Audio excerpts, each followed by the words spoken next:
Rome never truly sleeps, it only softens into whispers. At 2 in the morning, the cobblestones of the Borgo district glistened from a recent drizzle, the golden dome of St. Peter's Basilica rising above them like a moon forged by faith.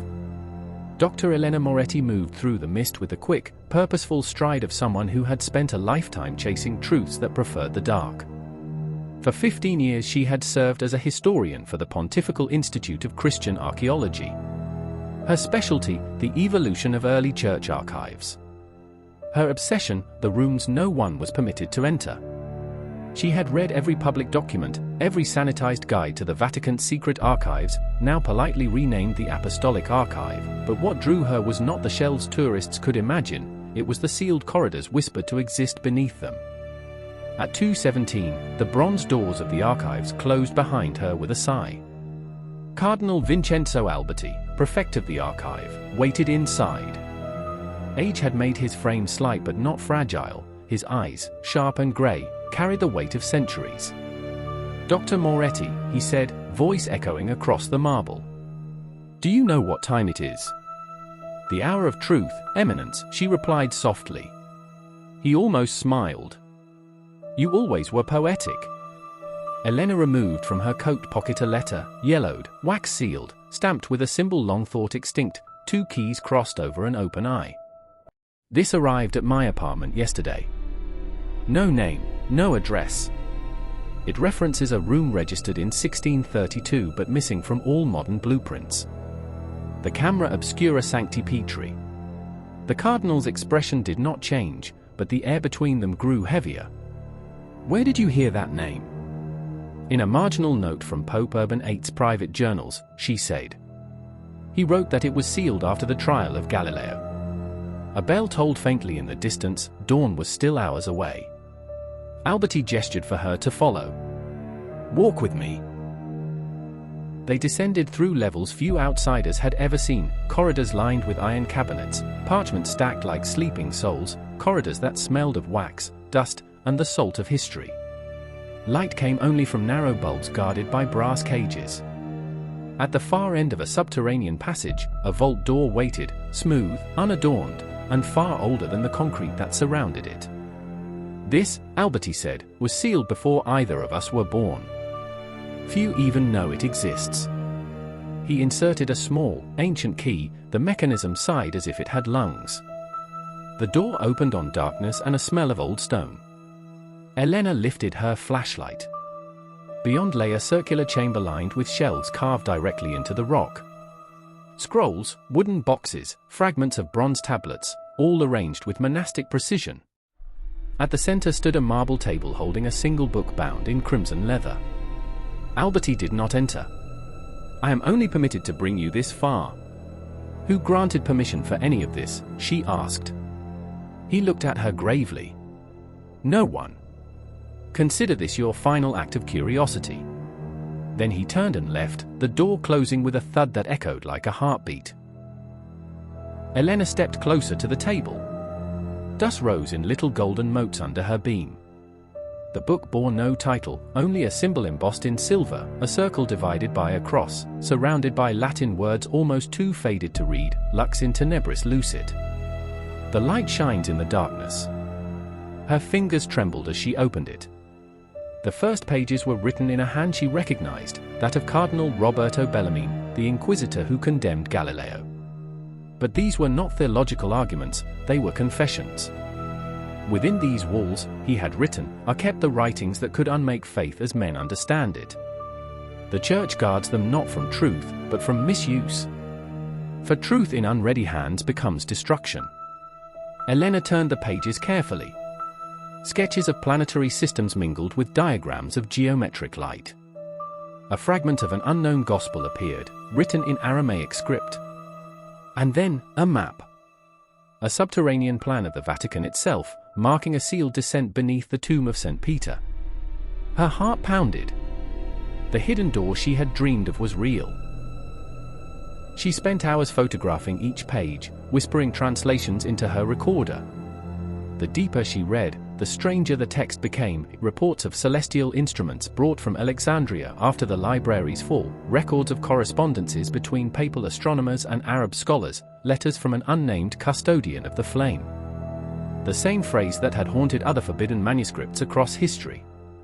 When she closed the book, the air seemed to hum faintly, as though memory itself were stirring. She glanced back toward the door, half expecting to see Alberti, but the chamber remained empty. Then came the sound of another lock turning. Metal scraped against metal. Footsteps approached from the corridor beyond. Elena switched off her flashlight and hid behind one of the shelves. A figure entered carrying a lantern, a young priest in plain robes, his expression calm, almost resigned. He moved directly to the table and touched the red book as if greeting an old friend. "Forgive me," he murmured. "I warned them she would come." Elena stepped forward. "Who are you?" He turned, startled but not surprised. "Someone who still believes knowledge can damn as easily as it can save." "I'm not here to steal," she said. "Only to understand." He studied her for a moment, then nodded slowly. "Then you must see where the truth begins." From his sleeve he produced a small metal cross. Pressing one arm of it into the wall beside the shelves, he triggered a mechanism. Stone groaned. A hidden doorway opened, exhaling air older than the Renaissance. Beyond it descended a spiral staircase vanishing into darkness. Elena hesitated.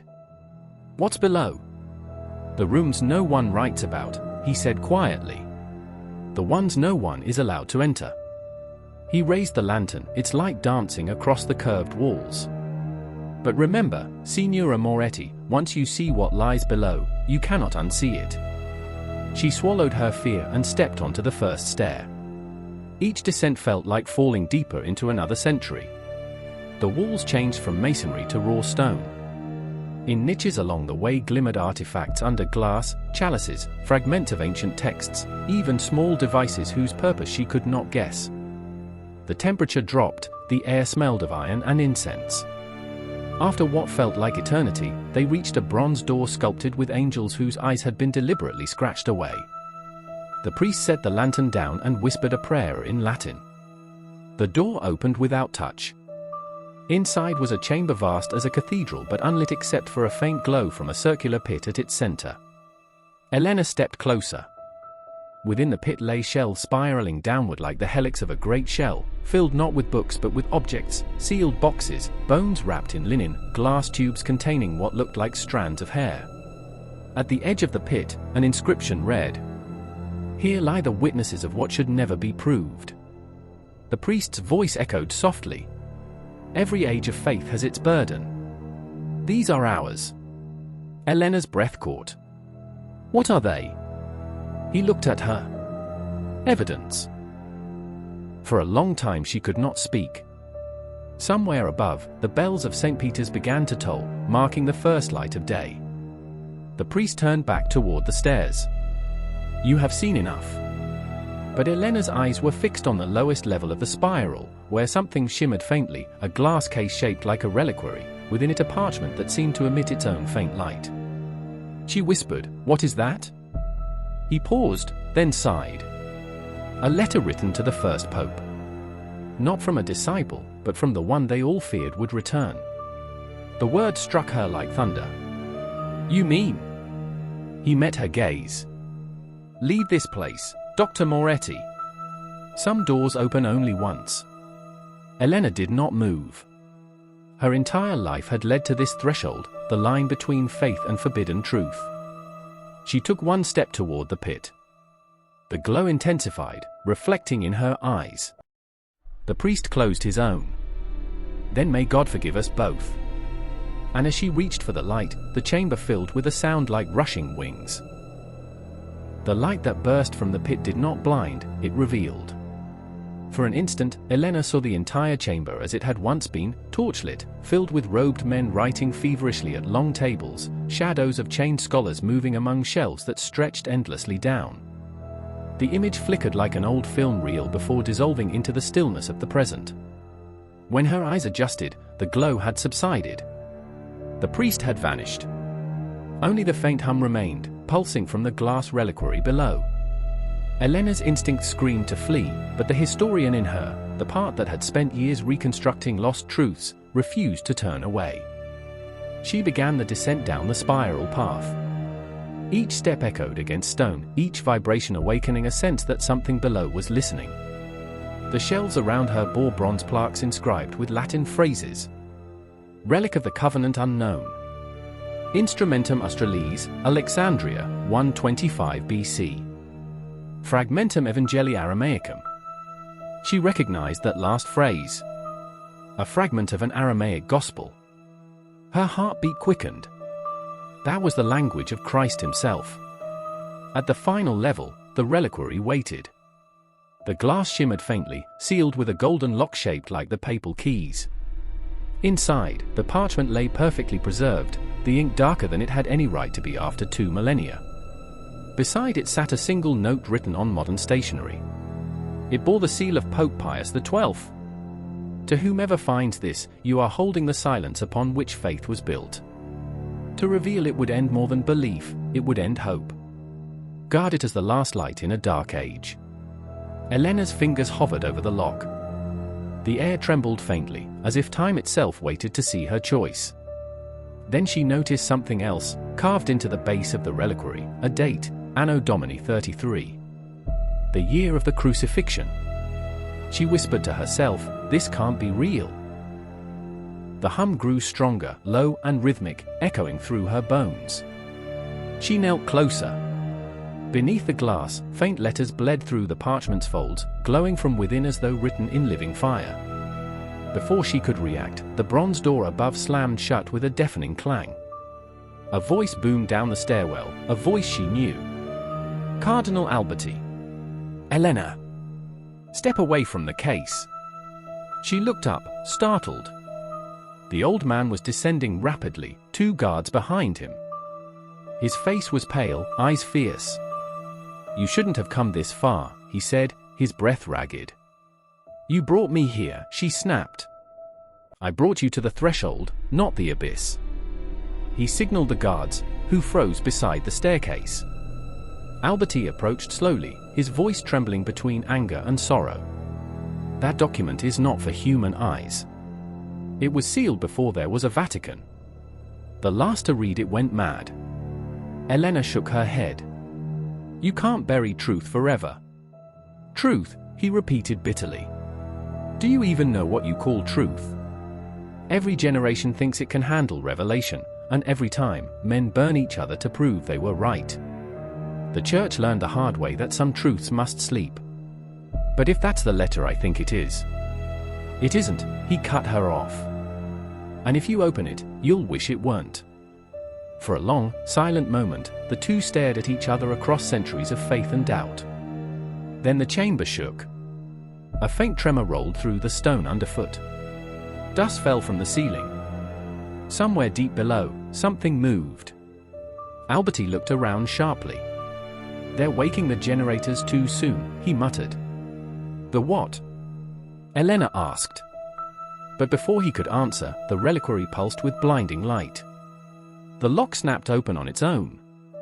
Elena shielded her eyes. When the glow faded, the glass had melted away like wax. The parchment floated slightly above the base, sustained by an invisible current of air. Alberti fell to his knees. Deus miserita. Elena reached forward and lifted the letter. It was lighter than air, the texture unlike paper or vellum, almost translucent, as if woven from fine strands of light.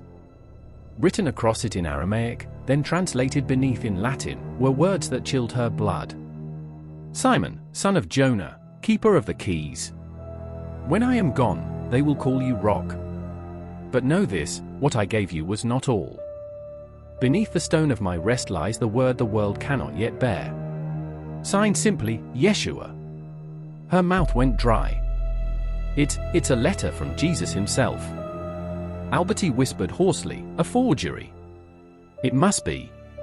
But even he didn't sound convinced. Elena turned the parchment over.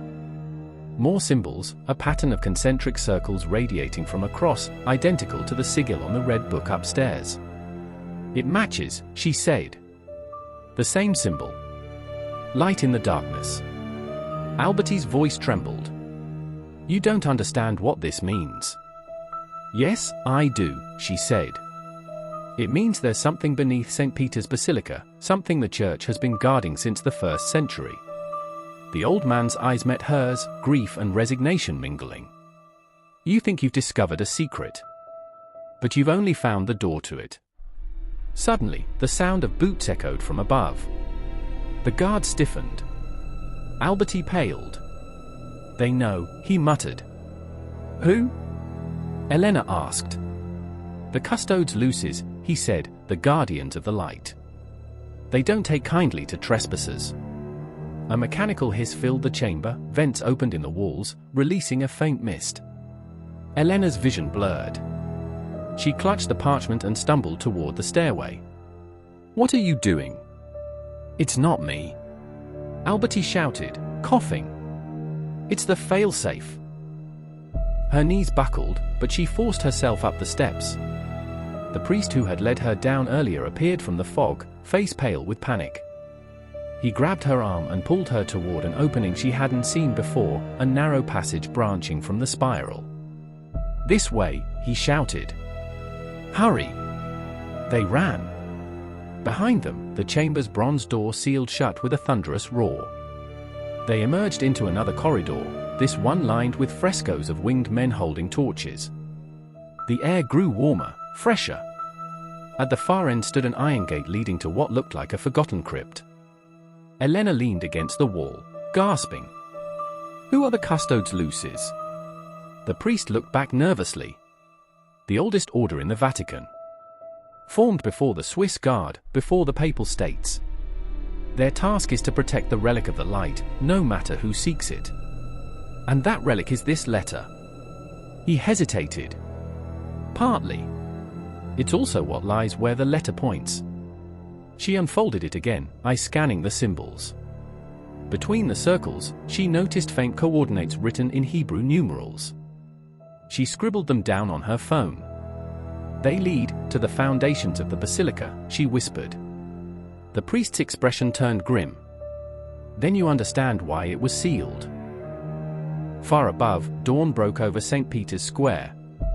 Pilgrims gathered, unaware that beneath their feet, truths older than Christianity itself stirred in their stone graves. In the dim crypt passage, Elena folded the letter into her jacket. What happens if I take this out? She asked quietly. The priest's eyes softened. Then history begins to move again. And you? He smiled sadly. Someone must close the doors. She hesitated. You'll be trapped. He touched the crucifix around his neck. Faith isn't freedom. It's duty. Before she could protest, he pushed her through the gate and sealed it from the other side. Elena, he called as the locks clanked shut. Remember, truth has two faces. One blinds. The other saves. Then he was gone. Elena stumbled through the adjoining tunnel until she found a rusted staircase leading upward. She emerged in a forgotten alcove near the catacombs, the sound of morning bells echoing overhead. She stepped into the sunlight, clutching the letter of light to her chest. Around her, Rome awakened as if nothing had changed. But she knew everything had. The morning sun reflected off St. Peter's dome, painting the square with gold and alabaster. Pilgrims shuffled through the colonnades, ignorant of the secrets lying beneath their feet. Elena tucked the Aramaic letter into her coat pocket and moved quickly, blending into the stream of tourists and clergy alike. Her mind raced. The coordinates from the letter pointed directly beneath the basilica's foundations, a place no ordinary historian could enter. Yet the symbols suggested not just location, but a warning: the truth is alive, it will test the seeker. She arrived at a small, inconspicuous door near the south transept, its iron surface scarred by centuries of faithful hands touching its surface. Here, she knew, began the path to the first chamber the letter referenced. A soft click from her backpack startled her. She had rigged a small scanner to detect electromagnetic anomalies, a gift from an old colleague fascinated by Vatican mysteries. The device beeped rapidly. Something beneath the stone resonated. Elena took a deep breath and pushed the door. It groaned as it opened, revealing a narrow spiral staircase descending into darkness. She activated her flashlight and stepped carefully, each footfall echoing as if the basilica itself were listening. The first chamber. At the base of the stairs, she entered a wide chamber, arched like a Romanesque crypt. The walls were lined with niches containing glass cylinders filled with strange artifacts, tiny scrolls, metallic tools of unknown purpose, and small bones wrapped in ancient linens. Each object was catalogued with meticulous precision, yet the writing, often in Aramaic or early Latin, was barely legible. Her light landed on a pedestal at the center of the room. There, she saw what she could only describe as a miniature archive, a network of crystal-like containers, each pulsing faintly with an internal glow. The hum from earlier intensified, vibrating through her chest. Elena bent down to examine one of the cylinders. Inside floated a parchment fragment. She carefully extracted it with gloved hands. Its writing shimmered in the flashlight beam. Symbols, diagrams, and words seemed to shift subtly before her eyes, as if alive. She read aloud softly. "The word is not on paper. The word is in the light. Whoever reads, sees, and touches it bears responsibility beyond life itself." Her pulse quickened. The letter from Yeshua had not been metaphorical. Whatever lay beneath St. Peter's was intended to move, to act, perhaps even to judge. A noise from above made her freeze. Footsteps. Distant voices. The custodes luces. Elena slipped into a shadowed alcove, pressing herself against the cold stone. The sounds faded. She exhaled slowly. No one could know she was here, or not yet. The map beneath the rock. Elena unfolded the letter again, matching the concentric circles to the layout of the basilica above. Her finger traced the pattern down to a spot beneath the high altar. This was no ordinary crypt, it was an intricate labyrinth of chambers, corridors, and hidden rooms designed to conceal not just objects, but information. Somehow, the ancients had built a subterranean repository under the very heart of the church. A place where the written word, artifacts, and perhaps living knowledge had been sealed since the 1st centuries AD. Elena found a panel in the chamber wall, hidden behind a false stone slab. Using the symbols from the letter, she pressed them in sequence. A section of wall rotated inward with a grinding sound, revealing a narrow passage leading deeper. She paused. The air that escaped smelled of incense and iron. It was the scent of history preserved, of secrets meant to be remembered only in shadows. The spiral of time. The passage led to a spiral staircase, twisting downward with no visible end. The walls were inscribed with faded frescoes depicting biblical scenes not found in any canonical text, angels conversing with men, figures resembling Christ guiding followers through luminous landscapes, and abstract geometries intertwined with stars and suns. Elena realized that the ancients had encoded more than scripture here, they had encoded knowledge in imagery and symbol. Knowledge that transcended language, meant to be felt as well as read. At the bottom, she entered a chamber unlike any she had ever seen. The ceiling arched impossibly high, supported by stone columns carved with intricate sigils. In the center stood a massive crystal prism, suspended by chains of gold and silver. Light from unknown sources shimmered through it, casting rainbows across the walls. Inside the prism, Elena could see faint shapes, documents, scrolls, and objects hovering in a suspended matrix. The air pulsed with an energy she could not identify. She stepped closer, heart pounding. The prism began to hum in response to her presence. Symbols floated along its surface, forming a message. The keeper returns. Only the faithful may proceed. She swallowed. The keeper could only mean one thing, the custodes luces. The voice in the light. As she approached, the prism's glow intensified, projecting images into the chamber. Scenes of history flashed, early church councils, secret meetings of scholars, papal decrees that had been erased from records, and glimpses of lost manuscripts. Among the visions, one figure appeared repeatedly, a man robed in simple garments, holding a scroll and gesturing toward the prism. It was Yeshua. Elena's breath caught. The prism was not just a repository, it was a communication device. a living archive that recorded and projected events through light and resonance. And it had recognized her? Suddenly, a whisper echoed through the chamber, as though the walls themselves were speaking. "Do you seek the word, or do you seek power?" Elena froze. The question resonated within her chest. She had sought knowledge, yes, but she had never considered the responsibility it demanded. She answered aloud, trembling. "I seek understanding." The prism pulsed, acknowledging her intent. A section of it rotated, revealing a hidden compartment containing a scroll bound with crimson silk. The script was archaic, written in Aramaic and Greek, a text never published, never canonized, never seen by the world.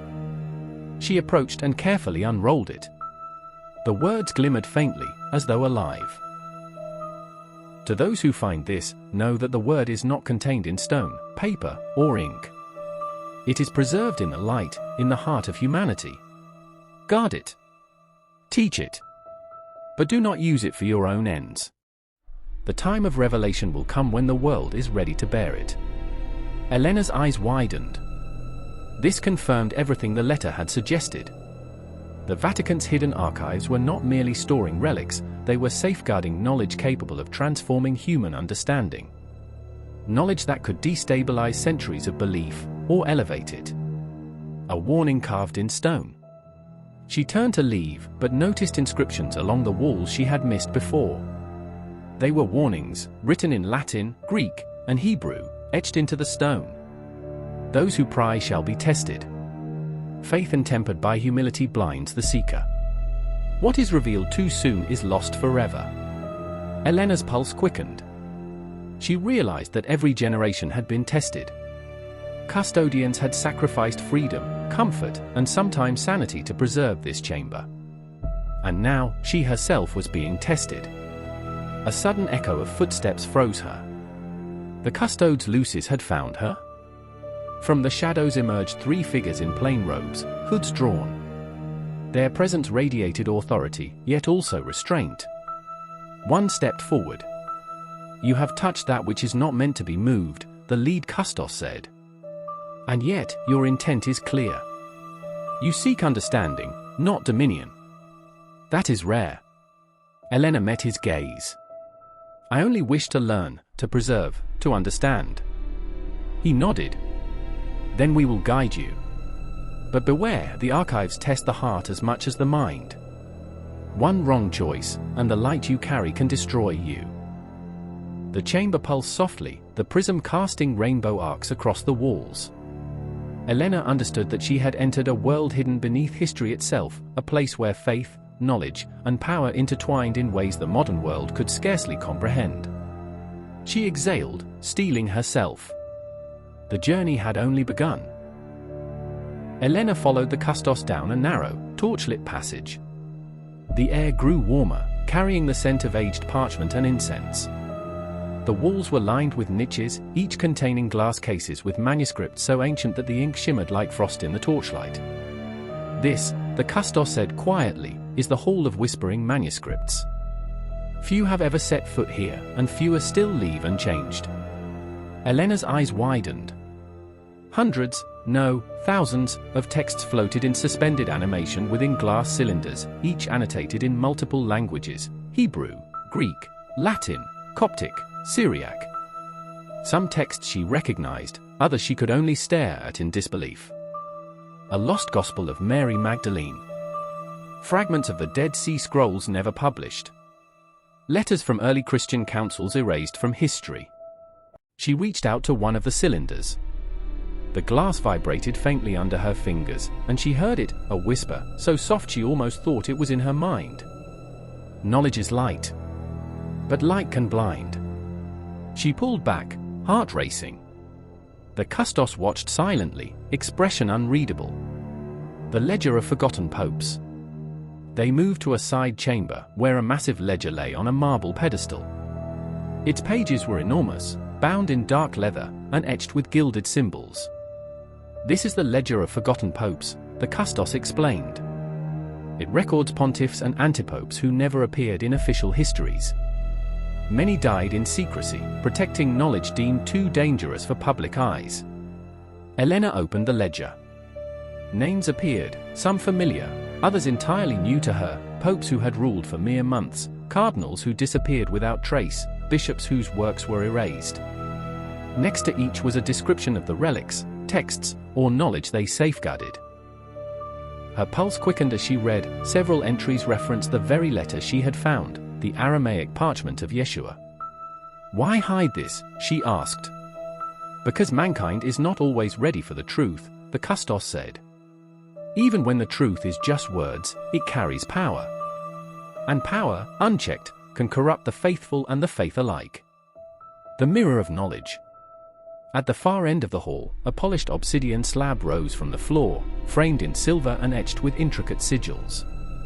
This is the mirror of knowledge, the Custos said. Not a mirror for the body, but for the soul.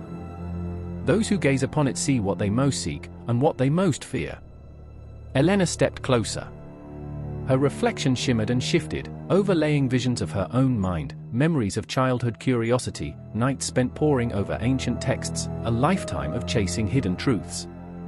And beneath them, something darker, a world unprepared for the revelations the archives held. She recoiled. It shows everything. Yes, the Custos said softly. And it judges. Only those with humility, wisdom, and courage may proceed. Others are consumed by the reflection of their own desire. The chamber of relics. Next, they entered a chamber filled with relics and objects said to have touched the divine. A fragment of the true cross rested in a glass case, alongside what appeared to be the spear of Longinus.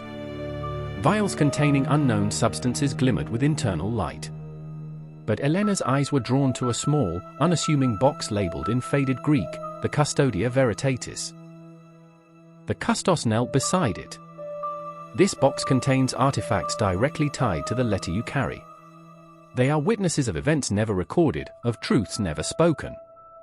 Each item here carries resonance, energy that can alter perception, understanding, even history itself. Elena's hands trembled. How can objects carry that? Faith, memory, and intention, the Custos replied. All converge here. The Church protects these items because their misuse could destabilize civilizations. Imagine a world where knowledge of what lies beneath St. Peter's is made public without guidance. Humanity is fragile. She nodded, understanding, though her heart ached at the restriction. The world deserved this knowledge, but perhaps it was not ready. The hidden chamber. Finally, they reached a massive bronze door, unlike any she had seen. It bore no inscription, only a sigil identical to the one embossed on her letter.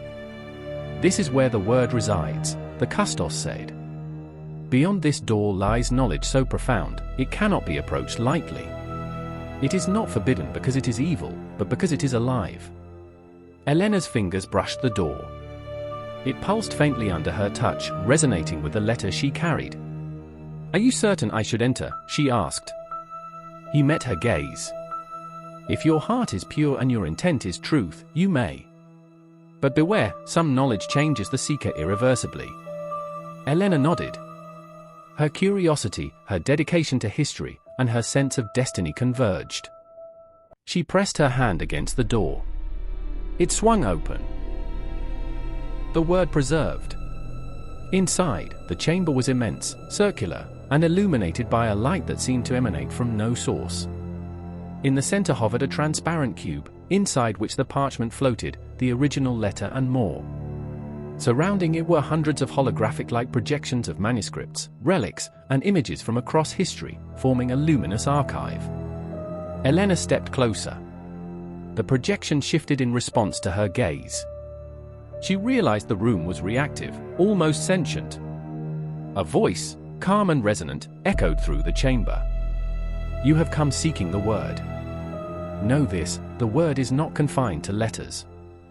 It exists in light, in thought, in faith, and in action. To understand it is to understand your responsibility. Her breath caught. This was what centuries of secrecy had guarded, the knowledge the Church had deemed too potent to release. Use it wisely, the voice continued. For revelation is a burden as much as a gift. Elena reached toward the cube. As her fingers brushed its surface, a surge of images filled her mind: the birth of Christ, early councils, lost gospels, and the whispers of prophets long gone. Every event connected, every action resonating like a ripple through time. She staggered back, overwhelmed. The custos stood behind her silently, watching. "Can it be shared?" she asked. "Not yet," he said. "Not until the world is ready. But you are its witness. Remember what you have seen. Guard it. Learn from it. And when the time comes, it will guide humanity." Elena nodded, tears in her eyes.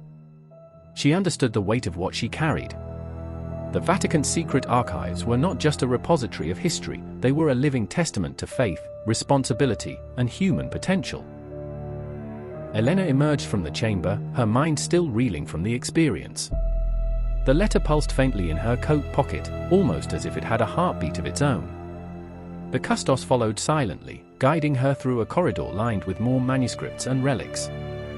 "This," he said, "is the Custodia Veritatis, the Guardian's repository of ultimate knowledge. What you saw in the last chamber was only a reflection. Here lies what cannot be replicated anywhere else in the world." She followed him into a vast hall.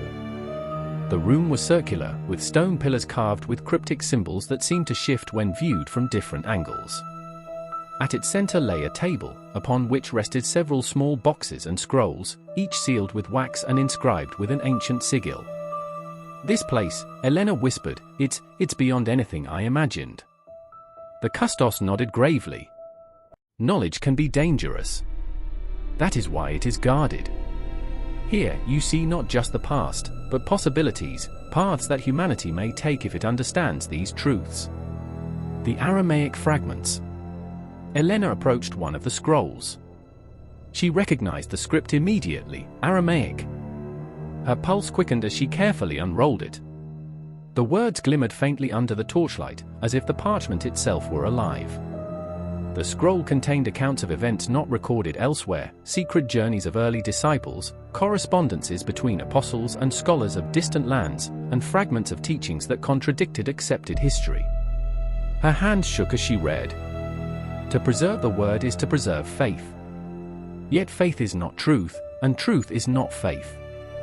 They must coexist, but never merge fully, lest mankind be undone.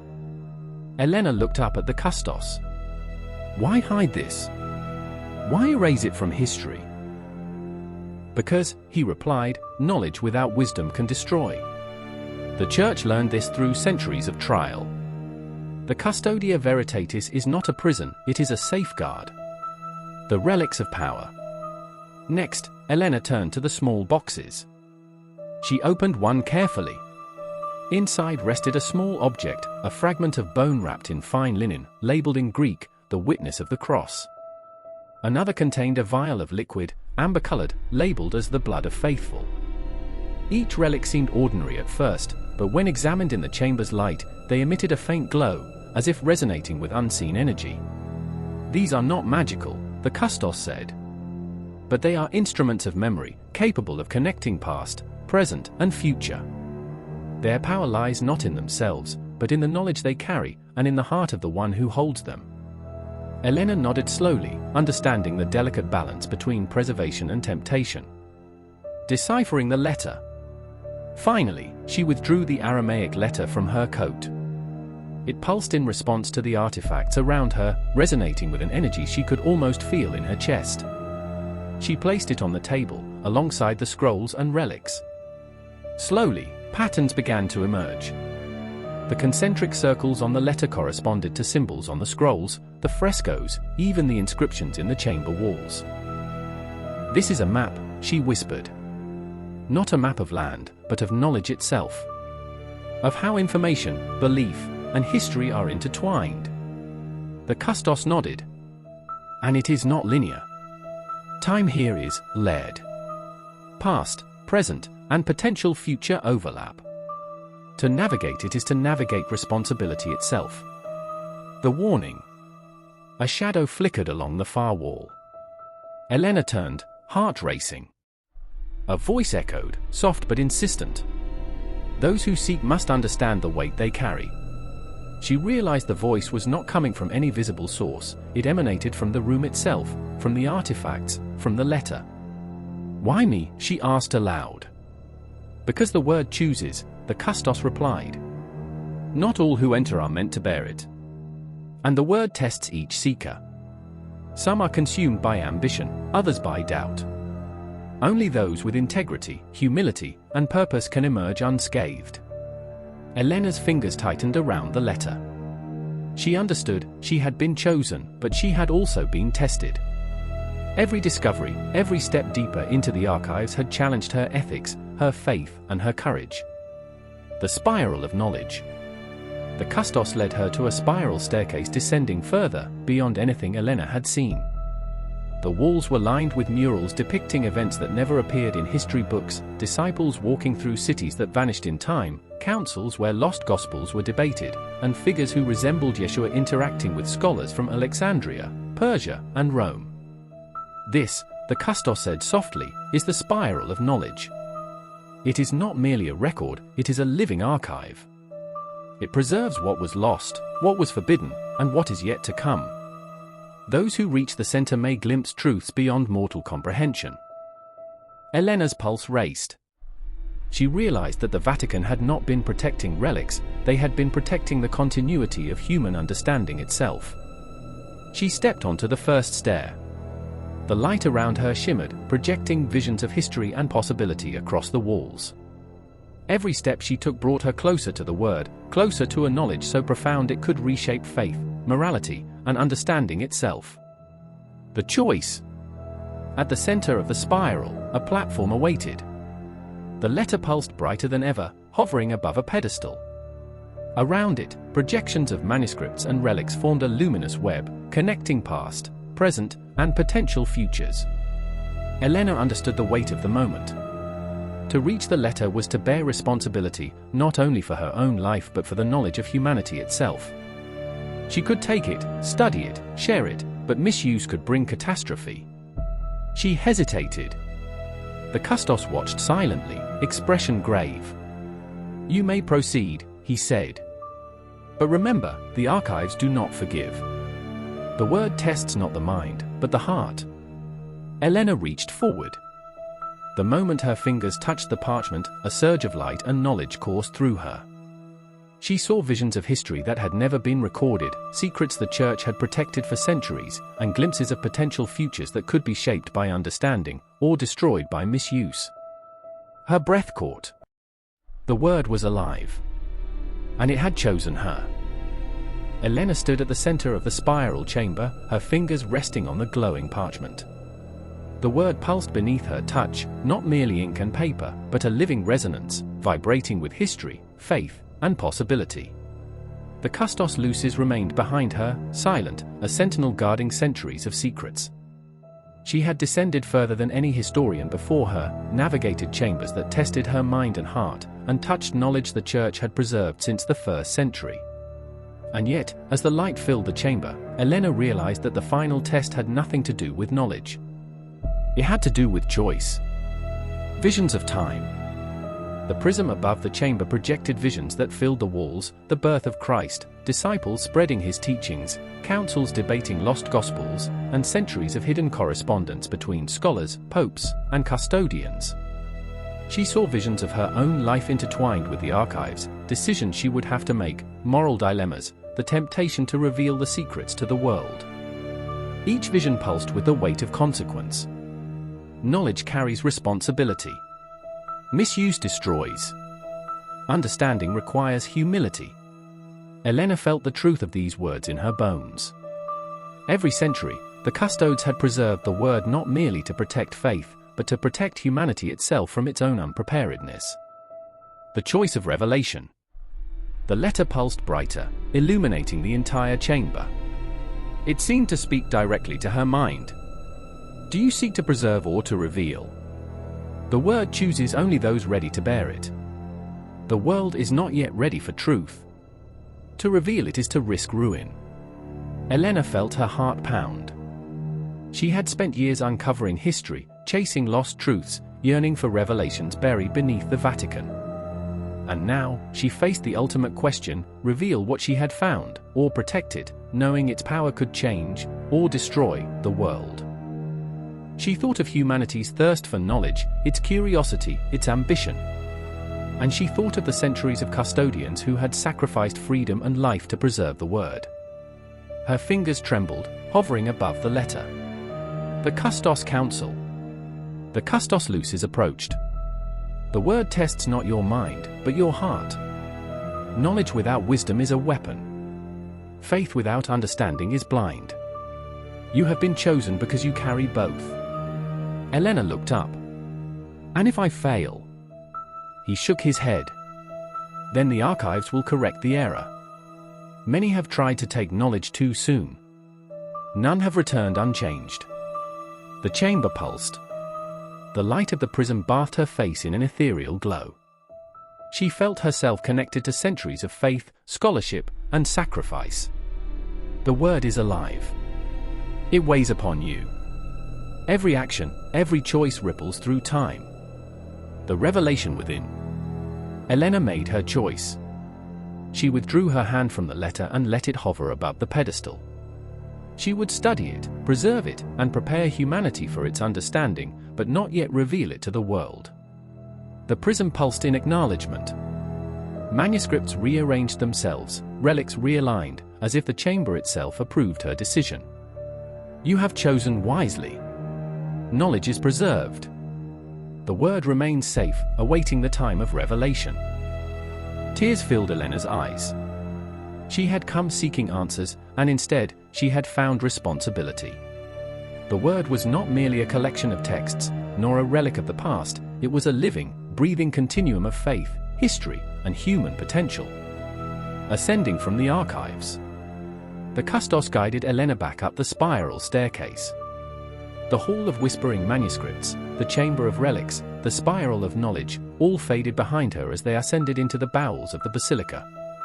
Each step toward the sunlight of the present felt heavier, as if the weight of centuries pressed upon her. Yet she carried the word carefully, reverently, aware that she now bore a trust centuries old. When they emerged into the crypt beneath St. Peter's, the sounds of pilgrims and clergy echoed through the basilica above, unaware of the hidden chambers below. The Custos handed her a small amulet. This will remind you of what you have seen. It will protect the word until the world is ready. Elena nodded, slipping it around her neck.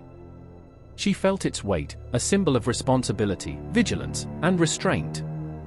The world above. Stepping into the daylight of St. Peter's Square, Elena felt the enormity of what she had experienced. Rome shimmered around her, unaware of the secrets beneath. Her heart raced, not with fear, but with the knowledge that she now carried a bridge between centuries, between faith and history, between knowledge and responsibility. She clutched the letter to her chest. The word had chosen her, tested her, and entrusted her.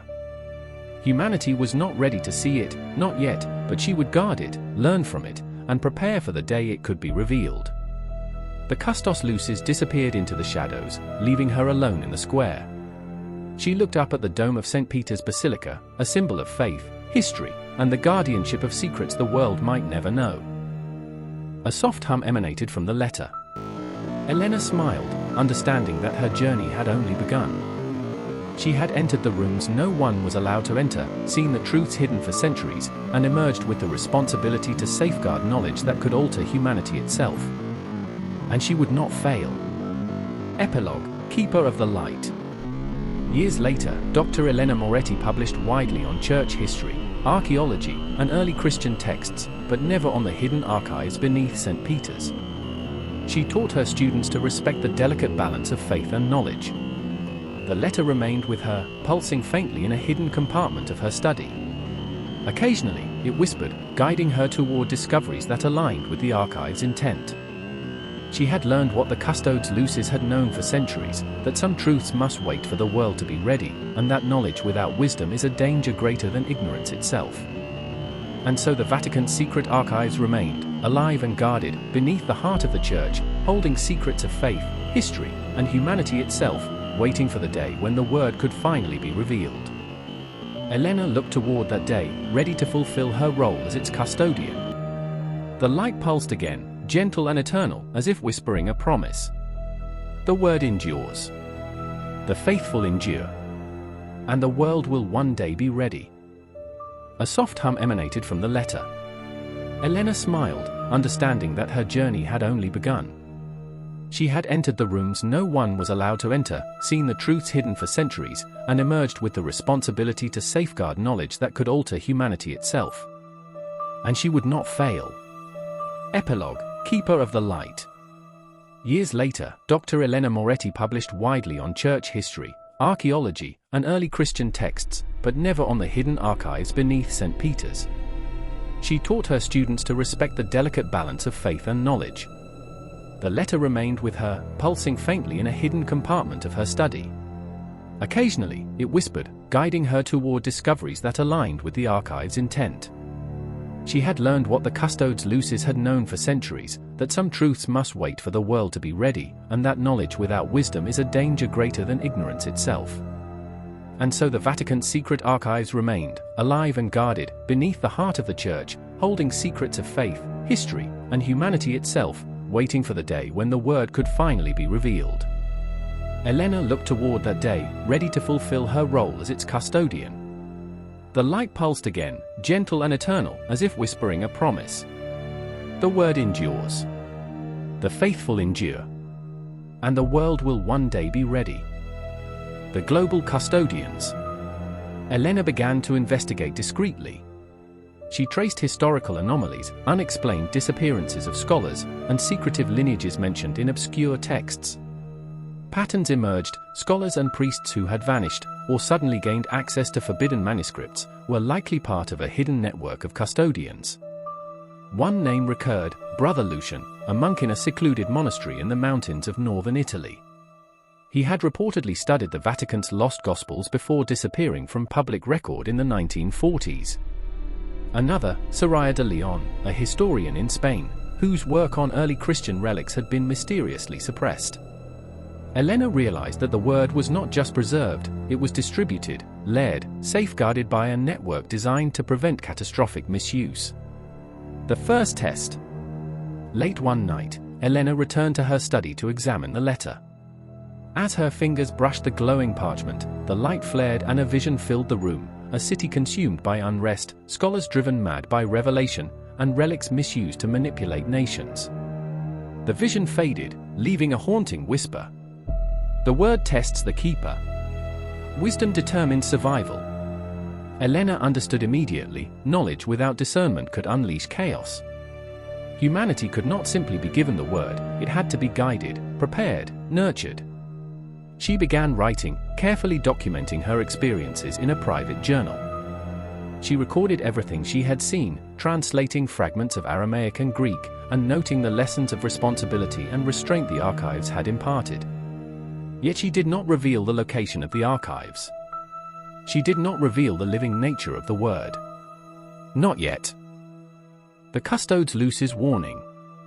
Several weeks later, a figure appeared at her door. Cloaked, unannounced, the visitor carried an air of authority that made Elena's heart race. "You continue to handle the word wisely," the voice said. It was the lead custos lucis, the same man who had guided her beneath St. Peter's. "I am careful," Elena replied, cautious. "Careful is not enough," he said. "The world above changes rapidly. Those who are not tested are blind to temptation. Others will come seeking what you have seen. You must be vigilant. And you must train the next generation to understand restraint." Elena nodded. "And the letter?" "It will continue to test you," he replied. "Until the world is ready. Remember, the word is eternal. Your role is fleeting, but critical. Fail, and the consequences extend far beyond your lifetime." A network awakens. Elena realized that her life would never be the same. She began searching for potential allies, those who could bear pieces of the word responsibly. Her search led her to obscure archives, monasteries, and private collections across Europe and the Middle East. Each discovery revealed not only the resilience of the archives, but the deliberate foresight of centuries of custodians. Manuscripts appeared in hidden libraries, often in multiple copies to prevent loss. Relics were encoded with sigils and symbols, resonating with those capable of perceiving them. The word was everywhere, and yet, it remained unseen. The first challenge. One evening, Elena received an anonymous message, a scholar claiming to possess fragments of the Aramaic text she had studied, but with a warning. The word seeks balance. Some will not respect it. Choose wisely, or it will be lost. Elena hesitated. She knew she could not simply retrieve the fragments without risking exposure. But the message hinted at the ongoing struggle to protect the word. The archives were alive, not only testing her, but orchestrating events to ensure the continuation of its preservation. She realized that the challenge ahead was not merely academic, nor spiritual. It was deeply human. The word demanded vigilance, humility, and courage, but also strategy and discernment. The weight of history. Elena walked through the streets of Rome, gazing at the basilica. To the world, it was a place of faith and history. To her, it was a labyrinth of secrets, of living knowledge, of choices whose consequences could ripple across centuries. She thought of the vision in the archives, cities destabilized by revelation, scholars consumed by ambition, faith shaken to its core. She understood the gravity of her role, not merely to guard the word, but to steward its timing, its interpretation, and its eventual revelation to humanity. The light in her study pulsed once more. The word was patient, eternal, and vigilant. And so would she be. Elena realized she was no longer a historian. She was a custodian, a guardian of knowledge that transcended history, faith, and human ambition. And the world would have to wait. The global web. Elena awoke before dawn, the letter's faint glow casting a soft luminescence across her study. It had been weeks since the Custos warning, yet sleep came in short bursts, punctuated by visions of history's hidden layers. The archives had chosen her, but they had also called others, custodians scattered across the globe, each bearing fragments of the word. Her task was no longer solitary. She was now part of a living network, one invisible to the world, yet critical to humanity's preservation. The first contact. Elena's first step was locating potential allies. She sent encrypted messages, veiled in academic language, to historians, linguists, and theologians whose work hinted at obscure knowledge. Within days, responses began to arrive, each carefully worded, testing her intent and discretion. One reply stood out, a scholar in Jerusalem named Dr. Amir Khalid. He claimed to have discovered Aramaic fragments matching descriptions in Elena's letter. Yet his tone carried a cautionary note. The knowledge you pursue is alive. It tests the heart as well as the mind. Only the prepared may bear it. Elena smiled grimly. This was the network the Custos had hinted at. And Amir was its first sign. The hidden codices. Elena arranged to meet Amir in a secluded library in East Jerusalem. The room smelled of dust and time, the walls lined with manuscripts and scrolls that had never been catalogued publicly. Amir revealed several codices, each containing texts suppressed in canonical histories, lost gospels, letters from early disciples, and commentary on sacred relics. Some pages bore symbols she recognized from the Vatican archives. Others, she realized, contained new information, cross-references to hidden chambers and secret custodians unknown even to the Vatican. These, Amir whispered, have been protected by families for generations. Knowledge kept safe, but fragmented. The word demands balance, yet we are only fragments of its design. Elena nodded. She understood that the archives beneath St. Peter's were only one part of a global puzzle. The network awakens. Over the following months, Elena connected with other custodians. From secluded monasteries in Spain to private libraries in Alexandria, and even hidden collections in the mountains of Tibet, each custodian held pieces of knowledge carefully preserved. Together, they began forming a web, a global network ensuring that the word would remain protected, distributed across locations, generations, and languages. Each custodian was bound by oath, knowledge of the word, and the understanding that revelation was not to be forced upon an unready world. Yet the network's growth also revealed danger, those outside, scholars or opportunists, who sought the knowledge for power, influence, or personal gain. First threat. Late one night, Elena received a disturbing message. A researcher in Europe had been found dead under mysterious circumstances, a scholar known for investigating suppressed church histories. The words on the note chilled her. The word cannot be taken lightly. Some will kill for it. Elena realized that the existence of the network was no longer merely a secret, it was a target. The custodians were guardians not only of knowledge but of survival. She convened a virtual council of custodians, using coded communications to maintain anonymity. Together, they began planning safeguards, relocating critical manuscripts, and establishing encrypted communication channels to ensure that no one could compromise the word. The burden of knowledge. Elena felt the weight of her role more profoundly than ever. She had glimpsed truths beneath St. Peter's, and now, connecting with custodians worldwide, she understood the scale of responsibility. The word was living, reactive, and testing every guardian in its network. She recalled the words of the Custos Lucis, knowledge without wisdom is a weapon. Faith without understanding is blind. The network's mission was not simply preservation, but preparation, training the custodians in humility, discernment, and restraint. Every decision carried consequence. One misstep could expose the word prematurely, destabilize faith, or unleash historical truths the world was not ready to bear. A whisper in the light. One evening, as Elena studied the letter, a new vision emerged. The light pulsed and projected a sequence of images across her study, custodians in different parts of the world, manuscripts being hidden, relics being moved, and shadows of those who would seize the word for themselves. The whisper came again, faint but clear. The web must endure. The faithful must act. But beware the temptation to reveal before the hour. Elena closed her eyes, feeling the enormity of the task ahead. The word was not a static treasure. It was alive, connected, demanding vigilance, wisdom, and courage. The network she helped build was its shield, and her role had evolved from seeker to protector, strategist, and teacher. The global mission. Elena reached out to more custodians, organizing discreet training and guidance.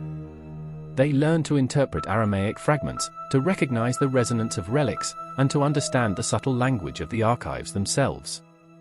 Each custodian became a node in the living network, capable of responding to threats, preserving texts, and passing knowledge in a controlled, responsible manner. Together, they created an invisible web linking centuries of hidden wisdom with the present. Elena realized that the word was no longer just a secret beneath St. Peter's, it was a global phenomenon, a living force interwoven with humanity's history, awaiting the day when the world could bear its revelation. The first test of the network. A coded alert arrived. A group of researchers outside the network had discovered hints of the Vatican's hidden chambers. They were probing manuscripts, cross-referencing obscure texts, and moving dangerously close to uncovering the archives. Elena convened the network immediately. Their task was clear: protect the word, misdirect those unready, and maintain the secrecy that had preserved knowledge for centuries. The first coordinated operation of the global custodians began, moving manuscripts, authenticating relics, and reinforcing layers of secrecy, all while avoiding detection. Elena felt the thrill of history alive around her, the word testing not just her, but the entire network. A vision of the future. Late at night, Elena held the Aramaic letter, watching the glow pulse in rhythm with her heartbeat. She imagined the network fully operational, custodians across continents, knowledge preserved and understood, the word protected, and the world slowly being prepared for its eventual revelation. She realized that humanity's journey with the word was not instantaneous. It was a delicate process of preparation, trust, and guidance. And she was at the center, entrusted with one of history's greatest secrets. The letter pulsed one last time that night, whispering its eternal message. The word endures. The faithful endure. And when the world is ready, the word will illuminate all. Elena smiled, feeling both the weight and the honor of her role. She was no longer just a historian. She was part of a living, global network, a custodian of the word, a protector of knowledge, and a guardian of humanity's destiny. The journey continued. The first breach. Elena sat in her study late at night, the letter glowing softly on the desk before her. For weeks, the global network of custodians had been quietly coordinating, relocating manuscripts, verifying relics, and establishing secure communication channels. The network had grown, but with growth came exposure, an inevitable consequence. A coded alert flashed across her encrypted terminal. A group outside the network had breached the first layer of security. They were scholars and collectors, driven not by faith or understanding, but by curiosity and ambition. Elena's pulse quickened. The word was being tested, and now, so were the custodians. Tracing the breach. She convened the network immediately. Using encrypted channels, custodians in Spain, Jerusalem, and Italy reported anomalies, missing texts, unusual interest in obscure manuscripts, and subtle manipulations of archives that had been stable for centuries. "We have underestimated the outside threat," Elena said, her voice firm. "The word has chosen us to protect it. Now we must act decisively." Dr. Amir Khalid, her contact in Jerusalem, added gravely, "They are approaching knowledge that could destabilize faith. If they succeed, the consequences could be catastrophic." The network began cross-referencing manuscripts, tracking movements, and identifying potential leak points. Every document, relic, and fragment became a focal point in a game of preservation against human ambition. The hunters. Elena realized that these intruders were not casual scholars, they were hunters. Driven by the allure of lost knowledge, they were willing to manipulate, coerce, or even kill to possess it. Their sophistication suggested inside knowledge of the Vatican's archives, perhaps from historical leaks or forgotten records. The network began implementing countermeasures. Manuscripts were relocated, texts were encoded with invisible watermarks, and relics were temporarily hidden or replaced with replicas. Custodians monitored movements in libraries, auction houses, and academic circles. Yet Elena knew this was only the beginning. The word itself had warned that its custodians would face temptation and threat from those unprepared to wield it responsibly. A direct encounter. One evening, Elena received a message from an unknown sender. "We know what you carry. Prepare to relinquish it or face consequences." The threat was real and personal. The sender had knowledge of the letter, the Aramaic fragments, and the Vatican's secret chambers. Elena understood the stakes. This was no longer a test of preservation, but a confrontation with those who would exploit the word for power. She convened the network in a secure location beneath Rome. Custodians from across Europe, the Middle East, and even North Africa joined virtually, sharing intelligence and preparing for a coordinated response. "The word protects itself," Elena reminded them. "And we are its guardians." The counterstrike. The network launched a series of strategic moves. Manuscripts under threat were moved to hidden chambers in monasteries and private collections, guarded by trusted custodians. Relics were replaced with replicas, their true locations known only to a select few. Intruders' research trails were misdirected with false clues, encoded documents, and historical red herrings. Elena personally oversaw the relocation of several Aramaic scrolls. Each movement had to be precise. One misstep could reveal the network or allow the hunters to seize knowledge prematurely. The tension was palpable. Every custodian felt the word's presence, as if it were guiding, warning, and testing them in real time. The intruder's motive. Through encrypted communication, the network learned the intruder's goal, not to understand, but to manipulate. They sought to reconstruct lost gospels, relics, and manuscripts to rewrite history, influence religious institutions, and gain unprecedented authority. Elena realized that the word was not only a repository of knowledge, but a moral compass. Those unworthy could misinterpret it, twisting truths into weapons. The network's mission had never been more critical. Knowledge is power, Elena thought. And power without wisdom is destruction. A close call. In one tense operation, Elena and two custodians in northern Italy intercepted a group attempting to access a private archive containing fragments of early Christian correspondence. Using decoys and encrypted misdirections, they prevented the hunters from discovering the documents. The encounter left Elena shaken. She realized that the word's preservation depended not just on secrecy, but on vigilance, courage, and strategy. Each custodian was a critical link in a chain that spanned centuries, continents, and cultures. "The word is alive," Elena whispered to herself. "And it trusts us to protect it." The counterstrike. The network launched a series of strategic moves. Manuscripts under threat were moved to hidden chambers in monasteries and private collections, guarded by trusted custodians. Relics were replaced with replicas, their true locations known only to a select few. Intruders' research trails were misdirected with false clues, encoded documents, and historical red herrings. Elena personally oversaw the relocation of several Aramaic scrolls. Each movement had to be precise. One misstep could reveal the network or allow the hunters to seize knowledge prematurely. The tension was palpable. Every custodian felt the word's presence, as if it were guiding, warning, and testing them in real time. The intruder's motive. Through encrypted communication, the network learned the intruder's goal, not to understand, but to manipulate. They sought to reconstruct lost gospels, relics, and manuscripts to rewrite history, influence religious institutions, and gain unprecedented authority. Elena realized that the word was not only a repository of knowledge, but a moral compass. Those unworthy could misinterpret it, twisting truths into weapons. The network's mission had never been more critical. Knowledge is power, Elena thought. And power without wisdom is destruction. A close call. In one tense operation, Elena and two custodians in northern Italy intercepted a group attempting to access a private archive containing fragments of early Christian correspondence. Using decoys and encrypted misdirections, they prevented the hunters from discovering the documents. The encounter left Elena shaken. She realized that the word's preservation depended not just on secrecy, but on vigilance, courage, and strategy.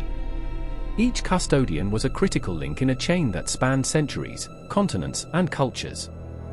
"The word is alive," Elena whispered to herself. "And it trusts us to protect it." The moral burden. After the operation, Elena returned to her study, holding the glowing letter. She reflected on the immense responsibility now resting on her shoulders. The word had chosen her, tested her, and now depended on her to guide the global network through its first true threat. She realized that the battle was not only against external forces, but internal temptation. Custodians could be corrupted, knowledge could be misused, and history could be rewritten. The word demanded wisdom, restraint, and unwavering integrity. Elena vowed silently she would not fail. She would train, prepare, and guide the network until humanity itself was ready to understand the word. A new understanding. The events of Part 9 revealed a profound truth: the Vatican's secret archives were not static repositories, but a living system of knowledge, morality, and vigilance. The word tested its custodians continually, ensuring that only those prepared could wield its power responsibly. Elena understood that the global network was now more than a protection mechanism, it was a guardian of human potential. Every document, relic, and Aramaic fragment was a key to history, faith, and understanding, and every custodian a steward of humanity's future. The hunters had been thwarted, but the word would continue testing, guiding, and challenging its guardians. Elena smiled, feeling the weight and honor of her role. She was no longer a passive observer of history. She was an active protector of a legacy that could reshape the world when the time was right. The light from the letter pulsed softly, almost like a heartbeat, whispering its eternal message. The word endures. The faithful endure. And the world will one day be ready. Elena tightened her grip on the letter. The journey continued, but now, with the first threat confronted, she understood the true scale of her mission. The archives, the network, and the word itself were alive, and their story was far from over. The rising threat. Elena awoke to the soft morning light filtering through her curtains, but there was no peace in her mind. The event of the previous weeks, the breach, the hunters, the warnings, had left a lingering tension. The word pulsed faintly on her desk, a steady reminder that the archives were not static. They lived, breathed, and tested their custodians. The encrypted messages had intensified overnight. Other custodians in Europe, the Middle East, and even Asia reported suspicious activities, unusual inquiries in libraries, unauthorized access attempts, and a shadowy figure tracking archival transactions. Elena realized the threat was escalating. The word was not merely being sought, it was being hunted. Coordination of the network. Elena convened the global custodians via secure channels. Faces appeared on her encrypted video feed, scholars, archivists, and monks, each bearing the weight of centuries of hidden knowledge. The hunters have become organized, Elena began. They're no longer individual opportunists, they're a coordinated force. They understand fragments of the archives, and they're closing in on multiple nodes simultaneously. Dr. Amir Khalid spoke next. We've noticed anomalies in libraries in Alexandria, Florence, and even isolated monasteries in the Alps. Manuscripts that were thought secure are at risk. Elena nodded. We need a new strategy. The word must remain protected, but we also need to anticipate their moves. The council began planning their defensive operation, dividing custodians into regional teams. Their mission was clear: preserve, misdirect, and protect. A direct attack. 2 nights later, Elena received a disturbing update from a custodian in Spain. A group had infiltrated a monastery housing fragments of lost Gospels. Security had been breached, and although the manuscripts remained intact, the intruders had taken detailed photographs. Elena felt a chill. This was the first direct threat to the network's holdings, and it demonstrated the hunters' resourcefulness. She realized the word was being tested not only by curiosity but by ambition, greed, and power. She dispatched a response team to recover the fragments and track the intruders' movements. Simultaneously, she coordinated with other custodians to secure additional manuscripts, reinforcing the network's defenses. The moral quandary. As the network mobilized, Elena contemplated the ethical weight of their mission. The hunters were not evil in the conventional sense, they sought knowledge, just as she had once sought it. But their motives were misguided. Knowledge without wisdom could destabilize faith, manipulate societies, and rewrite history. Elena knew that simply hiding the word was not enough. They had to guide understanding, shaping the network into more than guardians. They were teachers, mentors, and stewards. The word tests not only the mind, but the heart, she reflected. We must remain vigilant, humble, and wise. The deeper conspiracy. Over the following weeks, Elena uncovered evidence suggesting that the hunters were part of a larger conspiracy, stretching across continents and centuries. They were linked to secret societies, rogue scholars, and collectors who had long sought to control the Vatican's hidden archives. Elena realized that the threat was not only physical but ideological. These groups intended to manipulate history, reconstruct the narrative of early Christianity, and leverage lost knowledge for political, economic, and religious influence. The word, she understood, was more than a treasure, it was a force that could shape civilization. And the custodians were its protectors. A critical discovery. While reviewing encrypted communications and cross-referencing manuscripts, Elena discovered a hidden layer within the Aramaic letter. Certain symbols, previously dismissed as decorative, formed a map, a guide to a deeper chamber within the Vatican, one even most custodians were unaware of. The Custos Lucis had hinted at levels of the archives beyond anything she had seen, where knowledge was stored not only for preservation but for the potential awakening of humanity. Elena knew that revealing this chamber prematurely could invite catastrophe, but ignoring it might leave critical knowledge vulnerable to the hunters. Strategic response. Elena decided on a bold plan. She would use the chamber as bait. By allowing the hunters to believe they were close to discovering the deepest secrets of the archives, the network could guide them into traps, misdirection, and dead ends. The operation required precise coordination, trust among custodians, and constant vigilance. Manuscripts were relocated, false clues planted, and digital traces meticulously controlled. Every movement was calculated to protect the word while neutralizing the hunter's advantage. The network became a living organism, reacting to threats, predicting moves, and safeguarding centuries of hidden knowledge. The test of leadership. Elena realized that Part 10 was not only a test of the network's ability to protect the word, it was a test of her leadership. Every decision carried weight: the safety of custodians, the preservation of manuscripts, and the integrity of history itself depended on her judgment. The word pulsed in her study that night, illuminating the Aramaic letter. She understood its silent message: vigilance, patience, and wisdom were required, but so was courage. Elena knew that the coming weeks would be the most critical in the history of the global network. Every custodian, every manuscript, and every relic would face challenges that could redefine the boundaries of faith, knowledge, and human understanding. The Eternal Guardian. As she prepared for the first coordinated confrontation with the hunters, Elena felt the weight of centuries pressing upon her. She was no longer a historian or scholar. She was a custodian, a strategist, and a guardian of humanity's most profound secrets. The Word had chosen her, tested her, and entrusted her with a global mission. And she would not fail. The light from the Aramaic letter pulsed, steady and eternal, whispering its message across time and space. The Word endures. The faithful endure. And when the world is ready, the Word will illuminate all. Elena smiled, her resolve firm. The journey continued, but now, the stakes were higher than ever. The hunters were coming, and the Word would test not only knowledge and faith, but courage, wisdom, and humanity itself. The Guardian's choice.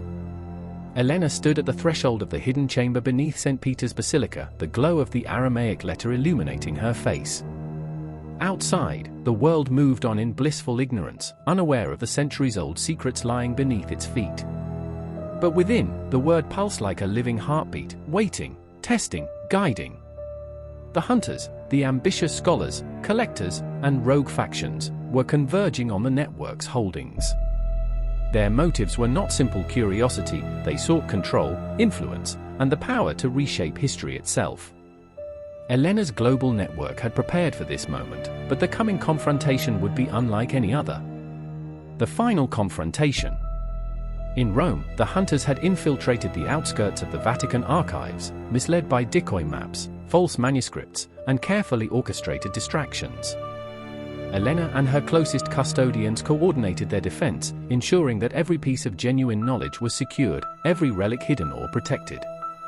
When the hunters finally breached the outer perimeter, they discovered not secrets, but labyrinthine illusions, mirrors, encoded texts, and subtle misdirections designed to test their motives and patience. Elena observed remotely, her pulse steady. The Word had prepared its guardians well. It did not merely test knowledge, it revealed the character of those who sought it. The revelation of intent. Through encrypted channels, Elena monitored the hunters' progress. Some faltered, unable to distinguish real texts from decoys. Others became desperate, attempting to coerce or manipulate custodians. The Word whispered, faintly but distinctly, in Elena's mind. The faithful endure. The unworthy are revealed. She realized the Word itself was a moral arbiter. Those who sought it with ambition or greed could not succeed, for knowledge without wisdom was a trap as ancient as the archives themselves. The role of the custodians. Elena's network acted decisively. Manuscripts were relocated to hidden vaults, relics were secured in sanctuaries known only to the oldest custodians, and decoy artifacts lured the hunters into dead ends. Each custodian played a role in safeguarding the Word while subtly guiding those unworthy away from catastrophe. Dr. Amir Khalid, Elena's longtime ally, sent a message. They are being tested. The Word judges, but we must ensure their failure does not become catastrophe. Elena nodded. The network was now more than protection, it was mentorship, vigilance, and a shield against human folly. A moment of choice. After hours of careful orchestration, the hunters reached a chamber they believed contained the ultimate secret. Instead, they encountered a mirror reflecting their own faces, surrounded by inscriptions from the Aramaic letter. Seek not the Word for power. Seek understanding, and the Word will reveal itself.